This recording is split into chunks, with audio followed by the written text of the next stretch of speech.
Hi மக்களே, இன்னைக்கு நாங்கள் எங்கே இருக்கோம்னு பார்த்தீங்கன்னா காராமணி தோட்டத்துக்கு தாங்க வந்திருக்கோம். இன்னைக்கு வந்து காராமணி அறுவடை செய்கிறாங்க அப்படின்னு சொன்னாங்க. அதனால இந்த தோட்டத்துக்கு வந்திருக்கோம். பாருங்க, ஒரு அக்கா இருக்காங்க அங்கே. எல்லாமே பார்த்தீங்கன்னா நல்லா பறிச்சுக்கிட்டு இருக்காங்க. அதுவும் பார்த்தீங்கன்னா காய்கறி இந்த செடியில் நிறைய இருக்குது.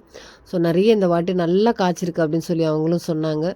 அதே மாதிரி அதில் ஒரு சைடு பார்த்தீங்கன்னா ஃபுல்லாகவே ஒரு மாதிரி பிங்க் கலரில் இருக்குது. அது ரெட்டிஷ் கலரோ அது பிங்க் கலரோ எப்படி சொல்கிறதுன்னு தெரியல. ஸோ அந்த மாதிரி கலர் அந்த ஷேடில் இருக்குது.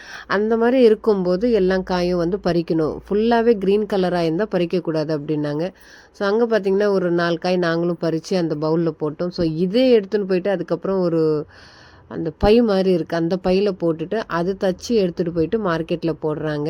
ஸோ இந்த ப்ராசஸ் பார்த்திங்கன்னா இவ்வளோ தான்.